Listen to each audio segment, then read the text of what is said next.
бұл Инстаграм менде 100 миллион теңгенің жаңағы құнын құрайтындай болды. Вообще Инстаграм саласын қалай бастадым? Осыдан 5 жыл бұрын 2020 жылы бірінші публикацияға тұр. Просто жұмыста жүріп, жұмысымды түсірем. Просто жай ғана видеоға түсірем. Ол кезде iPhone 11 ең бірінші алған телефон. Видеоға түсіріп, Инстаграмға қоя берем. Инстаграм, YouTube қана. TikTok ол кезде жоқ. TikTokты кейін 2 жылдан кейін дамыттым. Содан кейін 2020 жылы сол түсіріп бастадық, сонымен кетті. Бірақ негізі мен өзімнің бауырларыма да кеңес беремін, которые кәсіппен айналысып жүрген. Оларға да бастым. Именно Инстаграм дамытыңдар, әлеуметтік желіні дамытыңдар деп. Өйткені әлеуметтік желіден бұл да бір өзіміздің кішігірім интернет дүкеніміз деп айтуға болады. Сату өте жеңіл болады. TikTok, Instagram қатты дамымаған адамдар, бірақ осы салада жүрген адамдар, мен өзімнің бір бауырым бар, бірақ оның туоскасында өзінің склаты бар ғой. Ол 200 миллион теңгелік құн тұрайды. И клиентпен сөйлеседі, туосын предоставлять етеді, туосын тексерген кезде туосында склаты тұр ғой, енді склад тұр. То есть в компенсации, если любой жаңағы расторжение договора, либо там жұмыс жасай алмай қалып жатса, мысалы, заказчик алдында, заказчик ол алады да сотқа бере алады, ананы тартып алуға болады. Түсіндіңіз ме? Техника бола ма, ол склад бола ма, цех бола ма, он может отобрать его, по идее. Законно ол соттасып. Ал мен қандай фишка жасаймын?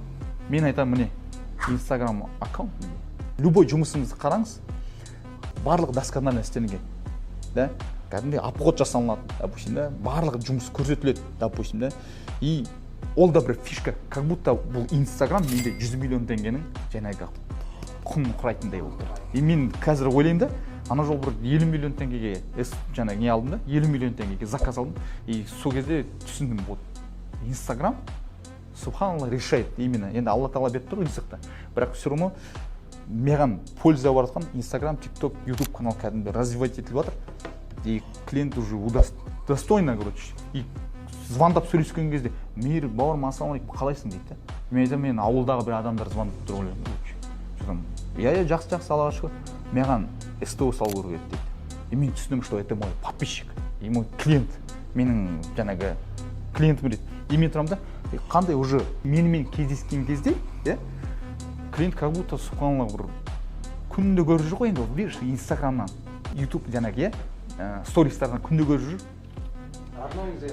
Кәдімгідей құшақтасып, амандасып, мен кішкене өзің ыңғайсыздансын, өйткені в основном өзінде көп адамдар солай, негізі популярный адамдар да, өзің түсінбей қаласың, короче, бірінші рет көріп түсінше, жақсы да қоясың, мысалы. Анау кәдімгідей родной бауырым, дорогой деп кетіп, чай ішейік, әңгімелесейік, солай сөйлейді. И продажа, субханалла, проблема жоқ продажадан. Сол үшін Инстаграм, TikTokты әлеуметтік желіні дамыту керек, бауырлар.